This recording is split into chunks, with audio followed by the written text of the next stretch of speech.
الحمد لله نحمده ونستعينه ونستغفره ونؤمن به ونتوكل عليه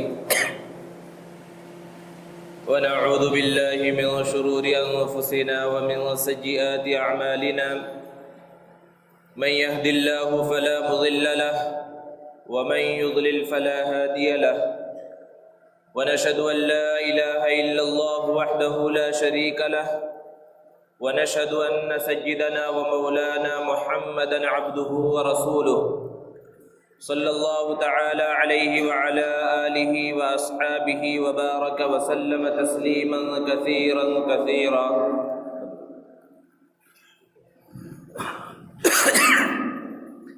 أما بعد فقد قال الله تعالى في القرآن المجيد والفرقان الحميد: فأعوذ بالله من الشيطان الرجيم بسم الله الرحمن الرحيم قل يا عبادي الذين آمنوا اتقوا ربكم للذين أحسنوا في هذه الدنيا حسنة وأرض الله واسعة إنما يوفى الصابرون أجرهم بغير حساب.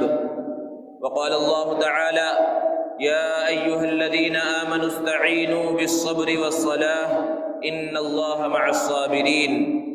وقال النبي صلى الله عليه وسلم: انما الصبر عند الصدمة الاولى او كما قال عليه الصلاة والسلام. معزز سامعین کرام، بزرگوں اور دوستوں، اللہ رب العزت نے انسانوں کو نعمتوں سے نوازا ہے. ان نعمتوں کا تقاضا یہ ہے کہ انسان اللہ رب العزت کا شکر ادا کرے. بہت سی مرتبہ ایسا ہوتا ہے کہ انسان کی جو نعمتیں ہوتی ہیں وہ چھین لی جاتی ہیں اور بظاہر انسان تکلیف میں مبتلا ہو جاتا ہے، پریشانیوں کے اندر مبتلا ہو جاتا ہے. تو اب ایسے موقع پر انسان کو یہ حکم ہے کہ وہ صبر کرے. صبر اور شکر یہ دونوں بہت ہی اہم صفات ہیں. یہ دونوں صفات جس انسان کے اندر ہوتی ہیں وہ انسان دنیا میں بھی کامیاب ہوتا ہے اور وہ آخرت میں بھی کامیاب ہوگا. اللہ کے رسول صلی اللہ علیہ وسلم نے ارشاد فرمایا: الشکر نصف الایمان والصبر نصف الایمان والیقین الایمان کلہ، کہ شکر آدھا ایمان ہے اور صبر آدھا ایمان ہے اور یقین پورا کا پورا ایمان ہے. اس حدیث مبارکہ سے یہ معلوم ہوا کہ انسان کو عبادت دو انداز میں کرنی ہے کہ اگر وہ اللہ کی نعمتوں میں زندگی گزار رہا ہے، اللہ نے خوب نعمتیں اسے دے رکھی ہیں، تو پھر وہ شکر والی عبادت ادا کرے. اور اگر نعمتیں بظاہر اس کے پاس نظر نہیں آ رہی ہیں یا وہ تکلیفوں اور پریشانیوں کے اندر مبتلا ہے تو پھر وہ صبر والی بندگی کرے، صبر والی عبادت کرے. قرآن مجید میں مختلف مقامات پر اللہ رب العزت نے صبر کا تذکرہ کیا ہے، صبر کی اہمیت کو بیان فرمایا اور جو لوگ صبر اختیار کرتے ہیں ان کے فضائل کو بیان فرمایا ہے. دوستو، دنیا کے اندر کوئی انسان ایسا نہیں ہے جو یہ کہہ سکے کہ میری جتنی خواہشات تھی سب خواہشات پوری ہو گئی، میں جو کچھ چاہتا تھا سب پورا ہو گیا، مجھے کبھی بیماری نہیں آتی، مجھے کوئی تکلیف نہیں ہوتی، مجھے کوئی پریشانی نہیں ہوتی. کوئی انسان آپ کو ایسا نہیں ملے گا جس کی زبان سے آپ یہ الفاظ سنیں. دنیا کے اندر اللہ نے قانون بنایا ہے کہ جو جتنا مقرب ہوتا ہے اللہ رب العزت اسے اتنا آزماتے ہیں. اگر اللہ کا یہ قانون ہوتا کہ دنیا کے اندر کچھ لوگوں کو بالکل تکلیفیں نہ آتی، بالکل مصیبتیں اور پریشانیاں نہ آتی، تو یہ مقام اور مرتبہ انبیاء کرام علیہم الصلاۃ کو ملتا، کیونکہ انبیاء کرام علیہم الصلاۃ سے بڑھ کر انسانوں میں کسی اور کا مقام و مرتبہ نہیں ہے. لیکن جب ہم انبیاء کی تاریخ کو پڑھتے ہیں، انبیاء کی سیرت کو پڑھتے ہیں، تو ہمیں معلوم ہوتا ہے کہ انبیاء کرام علیہم الصلاۃ کو سب سے زیادہ آزمایا جاتا ہے، سب سے زیادہ تکلیفوں کے اندر مبتلا کیا جاتا ہے، سب سے زیادہ وہ پریشانیوں کے اندر مبتلا رہتے ہیں. قرآن اس کو بیان کرتا ہے کہ ام حسبتم ان تدخلوا الجنہ ولما یأتکم مثل الذین خلوا من قبلکم مستهم البأساء والضراء وزلزلوا حتى يقول الرسول والذین آمنوا معه متى نصر اللہ الا ان نصر اللہ قریب. مسلمانوں سے خطاب کر کے کہا جا رہا ہے کہ کیا تم یہ گمان کرتے ہو کہ یوں ہی صرف ایمان لانے کی وجہ سے تم جنت میں چلے جاؤ گے؟ اور تمہیں آزمایا نہیں جائے گا ان لوگوں کی طرح جو تم سے پہلے گزرے ہیں، دوسرے نبی اور دوسرے نبیوں کی امتیں، کہ انہیں سخت تکلیفوں میں مبتلا کیا گیا، انہیں جھنجھوڑ دیا گیا، یہاں تک کہ رسول کی زبان سے، ایمان والوں کی زبان سے یہ الفاظ نکلنے لگے، متی نصر اللہ، اللہ کی مدد کب آئے گی؟ اللہ رب العزت نے اس وقت فرمایا الا ان نصر اللہ قریب، کہ سن لو اللہ کی مدد قریب ہے۔ تو اللہ رب العزت کا تو یہ قانون ہے کہ اللہ رب العزت دنیا میں انسانوں کو آزمائشوں میں مبتلا کرتے ہیں، سخت تکلیفوں میں مبتلا کر کے اللہ تبارک و تعالی امتحان لیتے ہیں۔ کس کس انداز میں اللہ رب العزت امتحان لیتے ہیں؟ قرآن مجید میں اللہ نے بیان فرمایا کہ وَلَنَبْلُوَنَّكُمْ بِشَيْءٍ مِّنَ الْخَوْفِ وَالْجُوعِ وَنَقْصٍ مِّنَ الْأَمْوَالِ وَالْأَنفُسِ وَالثَّمَرَاتِ، کہ ہم ضرور تمہیں آزمائیں گے، وَلَنَبْلُوَنَّكُمْ بِشَيْءٍ مِّنَ الْخَوْفِ، ڈر کے ذریعے آزمائیں گے، بھوک کے ذریعے آزمائیں گے، مالوں میں کمی کے ذریعے آزمائیں گے، جانوں میں کمی کے ذریعے آزمائیں گے، پھلوں اور غلوں میں کمی کے ذریعے آزمائیں گے۔ اس انداز میں اللہ رب العزت کا امتحان ہوتا ہے، اور کیسے کیسے انسان کو خوف کے حالات، ڈر کے حالات پیش آتے ہیں۔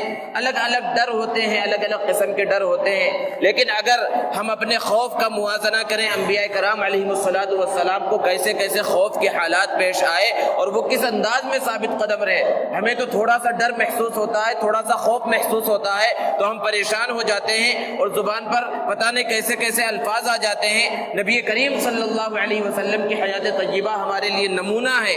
اللہ کے رسول صلی اللہ علیہ وسلم کو آپ کی مبارک زندگی کے اندر کس طرح تکلیفوں کو برداشت کرنا پڑا، کس طرح خوف کا سامنا اللہ کے رسول صلی اللہ علیہ وسلم کو ہوا۔ ہجرت کا موقع ہے، اللہ کے رسول صلی اللہ علیہ وسلم حضرت علی رضی اللہ تعالی عنہ کے ساتھ گھر کے اندر تشریف فرما ہے، اور 100 بہادروں نے، 100 بڑے بڑے سرداروں نے گھر کو محاصرہ کر رکھا ہے، گھر کو گھیر رکھا ہے کہ کب اللہ کے رسول صلی اللہ علیہ وسلم باہر تشریف لائیں اور نعوذ باللہ حضور اکرم صلی اللہ علیہ وسلم کا کام تمام کر دے۔ ذرا تصور کیجئے ڈر کا کیا عالم ہوگا، خوف کا کیا عالم ہوگا۔ ایسا ڈر ہمیں کبھی پیش آیا، ایسا خوف ہمیں کبھی پیش آیا؟ لیکن اللہ کے رسول صلی اللہ علیہ وسلم کو یہ خوف کی حالت پیش آئی اور اللہ کے رسول صلی اللہ علیہ وسلم ثابت قدم رہے۔ اللہ تعالیٰ فرما رہے ہیں ہم تمہیں بھوک کے ذریعے آزمائیں گے۔ بھوک کیا ہے ہم تو جانتے ہی نہیں ہے۔ غریبوں سے معلوم کریں، فقیروں سے معلوم کریں، جو ایک ایک وقت کی روٹی کے محتاج ہوتے ہیں ان سے معلوم کریں، وہ جانتے ہیں بھوک کی کیفیت کیا ہوتی ہے۔ ہم تو 3 ٹائم دن میں کھانا کھاتے ہیں، 3 ٹائم نہیں تو 2 ٹائم کھاتے ہیں، 2 ٹائم نہیں تو 1 ٹائم تو ضرور کھاتے ہیں۔ اللہ کے رسول صلی اللہ علیہ وسلم کی سیرت طیبہ کو پڑھے، اللہ کے رسول صلی اللہ علیہ وسلم سے محبت کا دعویٰ کرتے ہیں۔ حضرت عائشہ صدیقہ رضی اللہ تعالی عنہا بیان فرماتی ہیں کہ کبھی کبھی ایسا ہوا کہ 3 دن تک ہمارے گھر میں چولہا نہیں جلتا تھا، کھجور اور پانی کے ذریعے زندگی ہم گزارا کرتے تھے۔ حضرت عائشہ صدیقہ رضی اللہ تعالی عنہا ارشاد فرماتی ہیں کہ ہمارے گھر میں جو چولہے کی جگہ تھی وہاں پر نیچے سے گھاس اگاتی تھی۔ جہاں پر چولہے کی جگہ ہوتی آگ جلائی جاتی ہے، اور جہاں آگ جلائی جاتی ہے وہاں گھاس نہیں اگتی۔ گھاس کب اگے گی؟ جب ایک طویل زمانے تک چولہا جلانے کی نوبت نہ آئی ہو۔ بھوک کا یہ عالم ہے، ہم نے تو کبھی اس کا احساس نہیں کیا، اس مقام و مرتبے سے گزرے نہیں۔ اللہ رب العزت نے اتنا نوازا ہے، اس کے اوپر اللہ کا شکر ادا کرنا چاہیے۔ لیکن بہرحال اللہ رب العزت بھوک کے ذریعے بھی آزماتے ہیں۔ تو اللہ نے فرمایا وَلَنَبْلُوَنَّكُمْ بِشَيْءٍ مِّنَ الْخَوْفِ وَالْجُوعِ وَنَقْصٍ مِّنَ الْأَمْوَالِ، اور مالوں میں کمی کے ذریعے بھی آزماتے ہیں۔ نبی کریم صلی اللہ علیہ وسلم اور صحابہ کرام کی زندگی کو دیکھیے کہ مکہ المکرمہ میں کے رہنے والے تھے، ساری جائیداد، مال و دولت سب مکہ المکرمہ کے اندر موجود تھا، لیکن جب ہجرت کا موقع آیا سب کچھ چھوڑ چھاڑ کر مکہ المکرمہ سے مدینہ المنورہ کی جانب روانہ ہو گئے۔ ایک پائی ہاتھ میں نہیں ہے۔ اس طرح مالوں کی کمی کے ذریعے اللہ رب العزت آزماتے ہیں، اور جانوں میں کمی کے ذریعے آزماتے ہیں۔ دنیا کے اندر کوئی شخص ایسا نہیں ہے جو یہ کہہ سکے کہ ہمارے گھر میں کبھی کسی کا انتقال نہیں ہوا، کیونکہ جو اس دنیا کے اندر آیا ہے اسے ایک دن جانا ہے۔ ہم اللہ کے رسول صلی اللہ علیہ وسلم کی حیات طیبہ کو دیکھیں کہ اللہ کے رسول صلی اللہ علیہ وسلم کی نگاہوں کے سامنے آپ کی قریبی رشتہ داروں کو کس طرح اللہ رب العزت نے اپنے پاس بلایا اور کس طرح نبی کریم صلی اللہ علیہ وسلم نے اس پر صبر کیا۔ باپ کا تو پہلے ہی انتقال ہو گیا تھا، 6 سال کے ہوئے ماں کا انتقال ہو گیا، پھر دادا کا انتقال ہو گیا، پھر ہر حال میں ساتھ دینے والے چچا کا انتقال ہو گیا، آپ کی زوجہ محترمہ حضرت خدیجہ الکبریٰ کا انتقال ہو گیا، آپ صلی اللہ علیہ وسلم کے جتنے بیٹے پیدا ہوئے سب کے سب کا آپ کی نگاہوں کے سامنے بچپن میں انتقال ہو گیا۔ آپ کی 4 بیٹیاں تھیں، سوائے حضرت فاطمہ رضی اللہ تعالی عنہا کے سب کا انتقال اللہ کے رسول صلی اللہ علیہ وسلم کی نگاہوں کے سامنے ہوا۔ کیسی پریشانی ہے، کیسی تکلیف ہے، لیکن اللہ کے رسول صلی اللہ علیہ وسلم صبر کر رہے ہیں۔ تو جانوں میں کمی کے ذریعے بھی اللہ رب العزت آزماتا ہے۔ تو بہرحال خلاصہ یہ ہے کہ اللہ رب العزت سخت ترین آزمائشوں کے اندر مبتلا فرماتے ہیں، اور پھر آگے بیان فرمایا وَبَشِّرِ الصَّابِرِينَ، ان تکلیفوں میں، ان آزمائشوں میں جن کو ہم نے مبتلا کیا ہے وہ ان امتحانات میں، آزمائشوں میں کامیاب ہو گئے، تو ایسے صبر کرنے والوں کو اے نبی صلی اللہ علیہ وسلم خوشخبری سنا دیجیے۔ اور صبر کرنے والوں کی صفات کیا ہیں؟ آگے کی 2 آیت میں اللہ رب العزت نے بیان فرمایا کہ الذین اذا اصابتہم مصیبہ، کہ جب بھی انہیں کوئی مصیبت پہنچتی ہے، کوئی تکلیف پہنچتی ہے، قالوا، وہ یہی کہتے ہیں انا للہ و انا الیہ راجعون، کہ ہم تو اللہ کے لیے ہیں، ہمیں اللہ ہی کی طرف لوٹ جانا تھا، لوٹ جانا ہے، جو اللہ نے دیا تھا وہ اللہ کا تھا، اللہ نے لے لیا۔ ایک مسلمان کی اور ایک صبر کرنے والے کی یہ صفت اللہ رب العزت نے بیان فرمائی ہے۔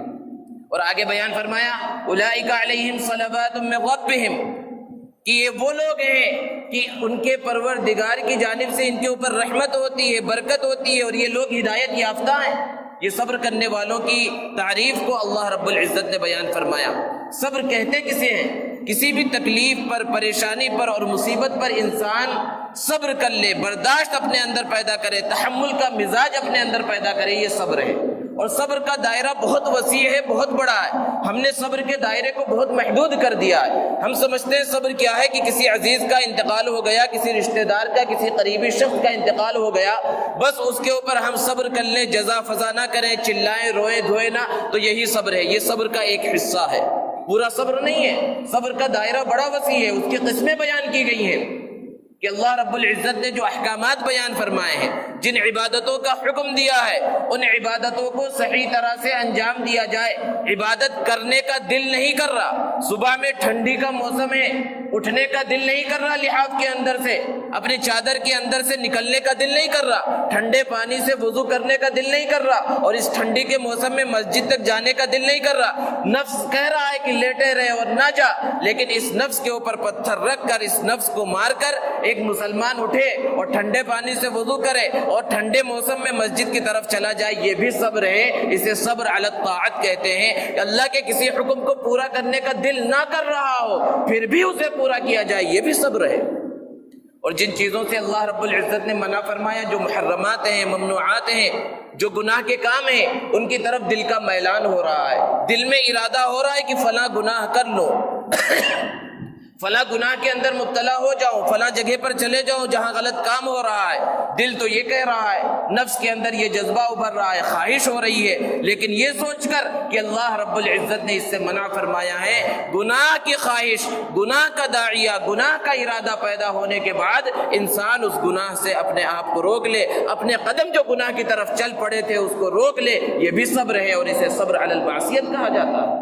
اسی طرح جو بھی پریشانیاں آئیں اس کے اوپر انسان صبر کرے، وہ بھی صبر کا ایک حصہ ہے۔ اسی طرح انسان طاقتور ہے، اس کے اندر طاقت ہے کہ کسی کو تکلیف پہنچا سکے، اب اس پر کسی نے ظلم کیا، کسی نے کوئی تکلیف پہنچائی، اب یہ جذبات میں آ گیا، غصے میں آ گیا کہ میں بھی اس سے بدلہ لوں گا، اور اس شخص کے اندر طاقت بھی ہو بدلہ لینے کی، لیکن اللہ کے رسول صلی اللہ علیہ وسلم کی صفات کو دیکھ کر کہ اللہ کے رسول صلی اللہ علیہ وسلم بڑے صابر تھے، بڑے بڑے دشمنوں کو معاف کر دیا کرتے تھے، اور اللہ نے صبر کا حکم دیا ہے، طاقت رکھنے کے باوجود اپنے دشمن سے اور تکلیف پہنچانے والے سے بدلہ نہ لے، یہ بھی صبر ہے۔ قرآن مجید میں اللہ رب العزت نے بیان فرمایا کہ وَلَا تَسْتَوِي الْحَسَنَةُ وَلَا السَّيِّئَةُ، کہ نیکی اور برائی برابر نہیں ہو سکتی۔ ادفع بالتي هي احسن فإذا الذي بينك وبينه عداوة كأنه ولي حميم، کہ جو برا سلوک کرے اس کے ساتھ تم اچھا سلوک کرو. جب برا سلوک کرنے والوں کے ساتھ تم اچھا سلوک کرو گے تو وہ تمہارا جگری دوست بن جائے گا. اور یہ کن لوگوں کے کام ہے؟ وَمَا يُلَقَّاهَا إِلَّا الَّذِينَ صَبَرُوا. یہ توفیق انہیں ہی ملتی ہے جن کے اندر صبر ہو، جو صبر کی صفت کے ساتھ متصف ہو. وَمَا يُلَقَّاهَا إِلَّا ذُو حَظٍّ عَظِيمٍ. جو بڑی خوش قسمت ہو انہیں یہ توفیق ملتی ہے. تو یہ صبر کا دائرہ ہے، یہ صبر کا دائرہ بڑا وسیع ہے. اللہ کے رسول صلی اللہ علیہ وسلم نے احادیث مبارکہ میں صبر کی اہمیت اور فضیلت کو بیان فرمایا. اللہ کے رسول صلی اللہ علیہ وسلم ایک مرتبہ ایک قبر کے پاس سے گزرے، دیکھا کہ وہاں ایک عورت بیٹھی ہوئی ہے اور تیز تیز سے رو رہی ہے. کسی عزیز کا انتقال ہو گیا تھا جس کو اس قبر کے اندر دفنایا گیا تھا. اللہ کے رسول صلی اللہ علیہ وسلم نے اس خاتون سے کہا کہ دیکھو صبر کرو، صبر بہت بڑی دولت ہے، اس کے اندر بہت خیر و برکت ہے. وہ خاتون اللہ کے رسول صلی اللہ علیہ وسلم کو نہیں پہچانتی تھی. اس نے کہا تم جاؤ، اگر تمہیں وہ تکلیف پہنچی ہوتی جو تکلیف مجھے پہنچی ہے تو تم اس طرح مجھے نصیحت نہ کرتے. اللہ کے رسول صلی اللہ علیہ وسلم چلے گئے. لوگوں نے بتلایا اس عورت کو کہ یہ اللہ کے رسول صلی اللہ علیہ وسلم تھے. وہ پریشان ہو گئی، اللہ کے رسول صلی اللہ علیہ وسلم کے پاس آئی. وہاں پر کوئی دربان نہیں تھا، ڈائریکٹ اللہ کے رسول صلی اللہ علیہ وسلم کے پاس پہنچ گئی اور معذرت کرنے لگی، معافی مانگنے لگی. اللہ کے رسول میں نے آپ کو پہچانا نہیں تھا. اللہ کے رسول صلی اللہ علیہ وسلم نے ارشاد فرمایا ان الصبر عند الصدمۃ الاولى، کہ صبر تو پہلی تکلیف کے پہنچنے کے وقت ہے، ورنہ بعد میں آہستہ آہستہ تو ہر ایک کو صبر آ ہی جاتا ہے. اس وقت وہ صبر کا جو مقام و مرتبہ ہے، صبر کی جو فضیلت ہے وہ حاصل نہیں ہوتی.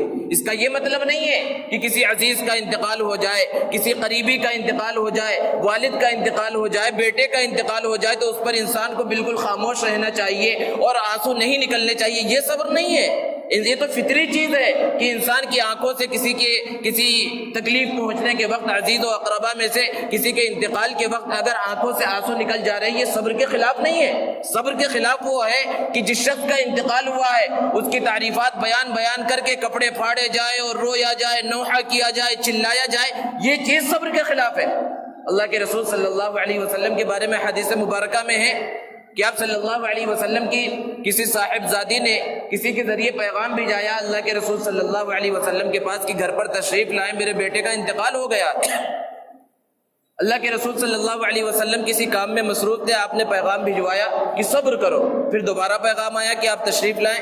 اللہ کے رسول صلی اللہ علیہ وسلم تیار ہوئے اور اپنی بیٹی کے گھر پر تشریف لے گئے، اور جس بچے کی جان نکل چکی تھی اس کو اپنے گود میں لیا تو اللہ کے رسول صلی اللہ علیہ وسلم کی مبارک آنکھوں میں آنسو آ گئے. کسی نے پوچھا اللہ کے رسول آپ کی آنکھوں میں آنسو نظر آ رہے ہیں؟ آپ صلی اللہ علیہ وسلم نے ارشاد فرمایا یہی تو رحم ہے جو اللہ رب العزت نے پیدا فرمایا ہے. تو کسی عزیز کے، کسی رشتہ دار کے انتقال پر آنکھوں میں آنسو کا آ جانا یا رونا جو صبر کے دائرے سے آگے نہ بڑھ جائے اور جس کو کہا جائے کہ بے صبرہ بن گیا ہے، اس کے اندر کوئی مذائقہ نہیں ہے اور یہ شریعت کے خلاف نہیں ہے. ہاں جزا فضا کرنا یہ شریعت کے خلاف ہے.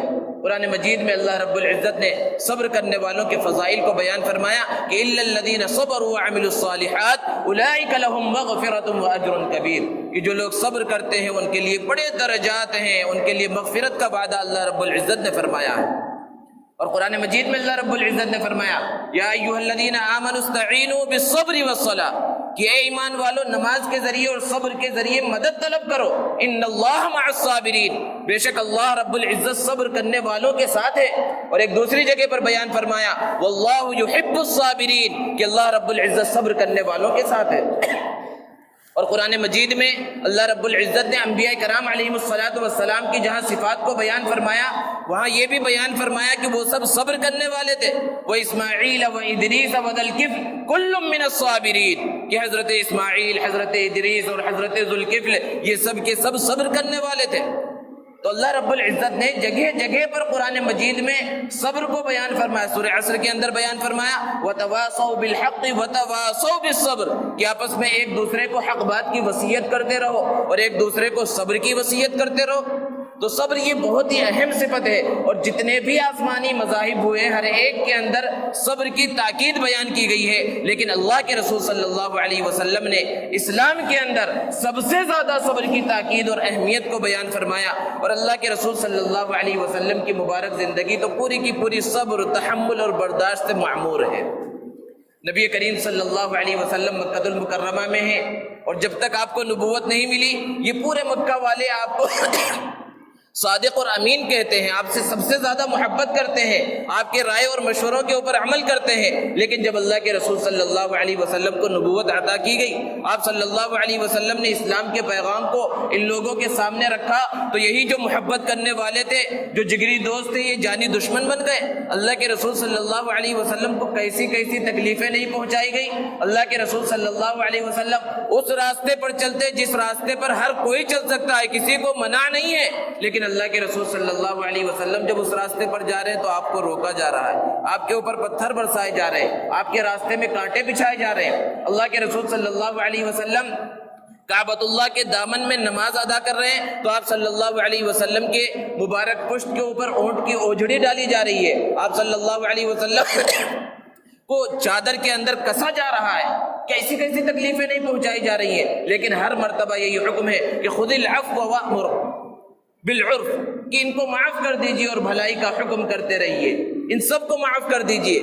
اللہ کے رسول صلی اللہ علیہ وسلم کی اور صحابہ کرام کی یہ 13 سالہ زندگی جو شروع کی مکہ المکرمہ کی، بس یہی حکم ہے، صبر کرتے رہو۔ 3 سال تک آپ صلی اللہ علیہ وسلم اور صحابہ کو شعب ابی طالب میں ایک گھاٹی کے اندر پناہ لینا پڑا، نہ کھانے پینے کے واسطے صحیح انداز میں کچھ وہاں پر موجود ہے، انتظام ہے، لیکن اللہ کے رسول صلی اللہ علیہ وسلم صبر کر رہے ہیں۔ اور پھر طائف کا واقعہ ہر مسلمان جانتا ہے کہ اللہ کے رسول صلی اللہ علیہ وسلم نے یہ سوچا کہ شاید وہاں کے لوگ میری بات کو قبول کریں، اور اللہ کے رسول صلی اللہ علیہ وسلم مکہ سے طائف تشریف لے گئے تو وہاں تو اور زیادہ برا معاملہ اللہ کے رسول صلی اللہ علیہ وسلم کے ساتھ کیا گیا، اور باش لڑکوں کو پیچھے لگا دیا گیا، اللہ کے رسول صلی اللہ علیہ وسلم پر پتھر برسا رہے ہیں، آپ کی مبارک جوتیاں خون سے لہو لہان ہو گئی، تربتر ہو گئی۔ اللہ کے رسول صلی اللہ علیہ وسلم نے ایسے موقع پر بھی بد دعا نہیں دی۔ اللہ کے رسول صلی اللہ علیہ وسلم نے یہ کہا ہو سکتا ہے ان کے اولاد میں سے کوئی ایمان لے کر آ جائے۔ تو یہ پوری زندگی ہے اللہ کے رسول صلی اللہ علیہ وسلم کی، جس کے اندر آپ صلی اللہ علیہ وسلم نے کس طرح صبر کیا۔ اور پھر اللہ کے رسول صلی اللہ علیہ وسلم مدینہ المنورہ چلے گئے، وہاں پر کیسی کیسی تکلیفیں پہنچائی گئی۔ سب سے بڑی تکلیف جسے مفسرین اور سیرت نگار بیان کرتے ہیں کہ سیدہ عائشہ صدیقہ رضی اللہ تعالی عنہا جو ام المؤمنین ہے، سارے مسلمانوں کی ماں ہیں، اور قسم کھا کر یہ بات کہی جا سکتی ہے کہ حقیقی ماں سے بڑا مقام و مرتبہ حضرت عائشہ صدیقہ رضی اللہ تعالی عنہا کا ہے۔ ان پر منافقوں نے تہمت لگائی، اللہ کے رسول صلی اللہ علیہ وسلم کو کیسی تکلیف نہیں پہنچی، سخت انداز میں اللہ کے رسول صلی اللہ علیہ وسلم کو تکلیف پہنچائی گئی، جگہ جگہ پر اللہ کے رسول صلی اللہ علیہ وسلم کو پریشان کیا گیا، آپ کو پاگل کہا گیا، شاعر کہا گیا، کاہن کہا گیا، جادوگر کہا گیا، پتہ نہیں کیا کیا کہا گیا، لیکن اللہ کے رسول صلی اللہ علیہ وسلم نے صبر کیا۔ اور پھر ایسے حالات بھی آئے کہ اللہ کے رسول صلی اللہ علیہ وسلم اس مقام و مرتبے تک پہنچے جہاں پر آپ بدلہ لے سکتے تھے، لیکن چونکہ اللہ رب العزت نے نبی کریم صلی اللہ علیہ وسلم کو حکم دیا تھا کہ وَلَئِن صَبَرْتُمْ لَهُوَ خَيْرٌ لِّلصَّابِرِينَ، کہ اگر آپ صبر کر لیں تو صبر یہ بہت بہتر چیز ہے، تو اللہ کے رسول صلی اللہ علیہ وسلم نے صبر کیا، وحشی کو معاف کر دیا، جس نے اللہ کے رسول صلی اللہ علیہ وسلم کے پیارے چچا حضرت حمزہ رضی اللہ تعالی عنہ کو شہید کیا تھا، اور بڑے ہی برے انداز میں شہید کیا تھا۔ آپ حضرت حمزہ رضی اللہ تعالی عنہ کے نعش کا مسلح بنایا گیا تھا، ناک کان کاٹ لیے گئے تھے، اور اللہ کے رسول صلی اللہ علیہ وسلم کو بڑی تکلیف ہوئی تھی، لیکن چونکہ اللہ کی طرف سے حکم آیا کہ وَاصْبِرْ وَمَا صَبْرُكَ إِلَّا بِاللَّهِ، کہ صبر کیجئے، اور صبر جو بہت اہم صفت ہے، اس کی توفیق اللہ کی طرف سے ملتی ہے۔ تو اللہ کے رسول صلی اللہ علیہ وسلم نے ہر موقع پر صبر کیا۔ اور پھر سب سے بڑا مقام و مرتبہ فتح مکہ کا آ گیا کہ وہ سارے جانی دشمن جو اللہ کے رسول صلی اللہ علیہ وسلم کو شروع سے تکلیف پہنچانے کے اندر مبتلا ہے، وہ سب کے سب نظروں کے سامنے ہے، اور اللہ کے رسول صلی اللہ علیہ وسلم فاتحانہ انداز میں مکہ المکرمہ میں داخل ہو چکے ہیں۔ کعبۃ اللہ کے دروازے پر دونوں چوکھٹ پر ہاتھ رکھ کر اللہ کے رسول صلی اللہ علیہ وسلم تشریف فرما ہے۔ پورے ظالمین جو موجود ہیں سب کی نگاہیں جھکی ہوئی ہے کہ نہ معلوم آج اللہ کے رسول صلی اللہ علیہ وسلم ہمارے ساتھ کیسا سلوک کریں گے اور کیسا معاملہ کریں گے، لیکن کوئی ہے پوری تاریخ اٹھا کر بتلا دیجئے کہ اس طرح کسی نے معاف کر دیا ہو۔ اللہ کے رسول صلی اللہ علیہ وسلم نے عام معافی کا اعلان کیا اور ارشاد فرمایا لا تثریب علیکم اليوم اذهبوا انتم الطلقاء، آج کسی پر کوئی پکڑ نہیں، جاؤ تم سب کے سب آزاد ہو۔ یہ ہے صبر اور یہ ہے تحمل، اللہ کے رسول صلی اللہ علیہ وسلم نے جس کی تعلیم دی ہے اور جو اللہ کے رسول صلی اللہ علیہ وسلم کی صفات کے اندر داخل ہے۔ صبر کی جو اہم صفت ہے، اس کے مقابلے میں ایک جو چیز ہے اسے غصہ کہا جاتا ہے۔ غصہ شیطان کی طرف سے ہوتا ہے، اور اس غصے کے بہت سے نقصانات ہیں کہ غصہ جب انسان کو آ جاتا ہے، غصے میں انسان بہت سے ایسے کام انجام دے دیتا ہے کہ غصہ تو تھوڑی دیر کے لیے آتا ہے، لیکن جب وہ غصہ اترتا ہے اور اس غصے میں اس نے جو کام انجام دیے ہیں بعد میں وہ پوری زندگی پچھتاتا رہتا ہے۔ اسی لیے اللہ کے رسول صلی اللہ علیہ وسلم نے غصے سے بچنے کا حکم دیا ہے، اور جب غصہ آ جائے تو کس طرح غصے کو ختم کیا جائے کہ انسان کھڑا ہے تو بیٹھ جائے، یعنی اپنی حالت کو بدل لے، بیٹھا ہے تو لیٹ جائے، پانی پی لے۔ یہ سب اللہ کے رسول صلی اللہ علیہ وسلم کی تعلیمات ہیں۔ حضرت عمر رضی اللہ تعالیٰ عنہ، جن کا غصہ اور جن کا جلال مشہور ہے، لیکن کس طرح وہ صبر کرنے والے تھے۔ جب خلیفۃ المسلمین ہیں، امیر المؤمنین ہیں، ایک شخص حضرت عمر رضی اللہ تعالیٰ عنہ سے یہ کہہ رہا ہے کہ آپ ہمارے ساتھ انصاف نہیں کرتے، آپ ہمیں ہمارا پورا حق نہیں دیتے۔ حضرت عمر رضی اللہ تعالیٰ عنہ کو غصہ آیا اور سخت سزا دینے کا ارادہ کیا۔ وہاں ایک صاحب موجود تھے، انہوں نے قرآن مجید کی آیت کریمہ ان کے سامنے پڑھی، خذ العفو وامر بالعرف واعرض عن الجاہلین، کہ جس کے اندر اللہ رب العزت حکم دے رہے ہیں کہ معاف کرو لوگوں کو اور بھلی بات کا حکم کرو، اور جو جہالت والے کام کر رہے ہیں ان سے اپنے آپ کو بچا لو، ان سے اعراض کرو۔ حضرت عمر رضی اللہ تعالیٰ عنہ فوراً خاموش ہو گئے، کوئی بدلہ نہیں لیا۔ اور اللہ کے رسول صلی اللہ علیہ وسلم کے ساتھ کیسے معاملات پیش آئے، آپ نے کس طرح جہاں سخت غصہ آ سکتا تھا تحمل کا مظاہرہ کیا، برداشت کا مظاہرہ کیا۔ زید ابن ثانہ ایک یہودی ہے، بعد میں انہوں نے اسلام قبول کیا، اللہ کے رسول صلی اللہ علیہ وسلم کو کچھ قرض دے رکھا تھا، اور قرض کی واپس کرنے کی جو تاریخ متعین تھی ابھی وہ تاریخ آئی نہیں تھی۔ اللہ کے رسول صلی اللہ علیہ وسلم چند لوگوں کے درمیان موجود تھے، آپ کی چادر آ کر زور سے انہوں نے کھینچا اور کہا کہ آپ کا جو ہے میرا قرض واپس کریں گے، اور سارے قریش کو برا بھلا کہا کہ قریش کی تو یہی عادت تھی کہ وہ وقت کے اوپر اپنا قرض ادا نہیں کرتے۔ صرف اللہ کے رسول صلی اللہ علیہ وسلم پر جو ہے نکیر نہیں کی، پورے خاندان اور قبیلے کے اوپر اس نے اعتراض کیا۔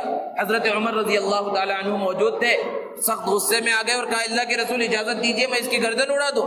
اللہ کے رسول صلی اللہ علیہ وسلم نے صبر اور تحمل کے ساتھ حضرت عمر رضی اللہ تعالیٰ عنہ کو کہا کہ عمر، میں تو تم سے کسی اور چیز کا مطالبہ کر رہا تھا، میں چاہ رہا تھا کہ تم سے کوئی اور چیز ظاہر ہو، تم اس شخص کو سمجھاتے کہ یہ نرمی کے ساتھ سلوک کرے، اور تم مجھے یہ کہتے کہ میں اپنا قرض صحیح انداز میں ادا کرو۔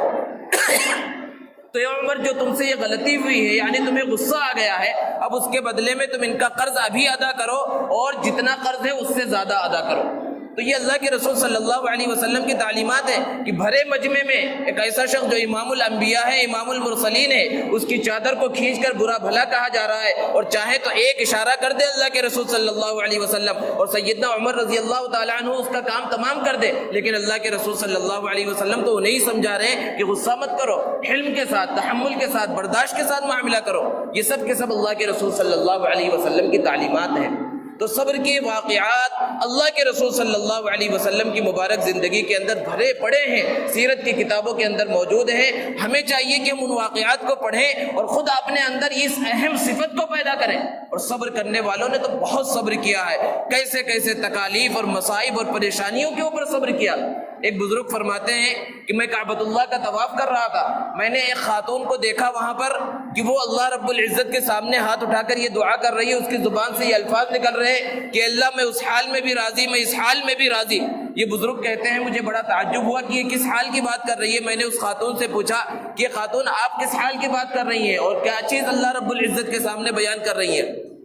اس خاتون نے اپنا واقعہ بیان کیا کہ میں فلاں جگہ کی رہنے والی ہوں، میرے 3 چھوٹے چھوٹے بچے تھے، 2 بچے تھوڑے بڑے تھے اور ایک بچہ بالکل دودھ پینے کی عمر میں تھا۔ میں اپنے گھر کے صحن میں تنور میں روٹی پکا رہی تھی اور میرا چھوٹا بچہ وہیں پر کھیل رہا تھا، اور 2 جو تھوڑے بڑے بچے تھے وہ اندر کھیل رہے تھے۔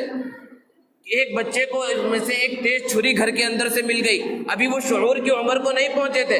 ان میں سے ایک نے دوسرے سے کہا کہ کیا تم جانتے ہو کہ اس چھری کے اندر کتنی تیز دھار ہے اور یہ چھری کتنی تیز چلتی ہے؟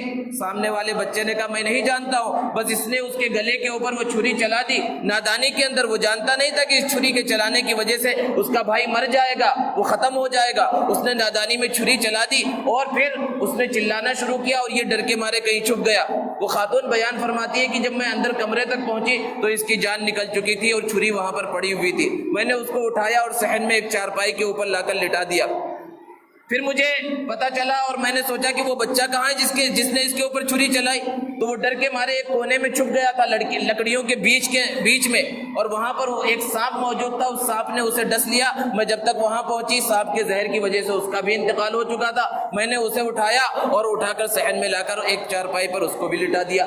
پھر مجھے اندازہ ہوا کہ وہ بچہ جو صحن میں تنور کے پاس کھیل رہا تھا، اب اس کی کھیلنے کی آواز نہیں آ رہی ہے۔ میں جب تک اس کے پاس پہنچی تو دیکھا کہ تنور کے اندر وہ بچہ گر چکا ہے اور جل کر وہ بھی مر چکا ہے۔ میں نے اسے تنور سے نکالا اور میں نے اسے بھی چارپائی کے اوپر لٹایا، اور پھر میں نے تینوں کے کفن دفن کا انتظام کیا، اور سب چیزوں سے فارغ ہو کر اللہ رب العزت کے دربار میں آ گئی ہوں، اور اللہ رب العزت سے کہہ رہی ہوں، اے اللہ جب تو نے مجھے اولاد سے نوازا تھا اور تین نعمتیں عطا کی تھی اولاد کی شکل میں، تو اس حال میں بھی راضی تھی، اور اللہ نے اے اللہ وہ سب تیری ملکیت تھے، تو نے انہیں لے لیا بلا لیا، تو میں اس حال میں بھی راضی ہوں۔ صبر کرنے والوں نے اس انداز میں صبر کیا ہے۔ ایسے بے شمار واقعات مل سکتے ہیں۔ تو ہمیں چاہیے کہ اللہ رب العزت کی طرف سے جو بھی تکلیف، مصیبت، پریشانی آئے، جو انعامات ملے، انعامات پر اللہ کا شکر ادا کرے، اور جو تکلیف آئے یہ سوچا جائے اس کے اندر کہ یہ اللہ رب العزت کی طرف سے آزمائش ہے۔ کیونکہ ایک خاتون اللہ کے رسول صلی اللہ علیہ وسلم کے پاس آئی اور عرض کیا،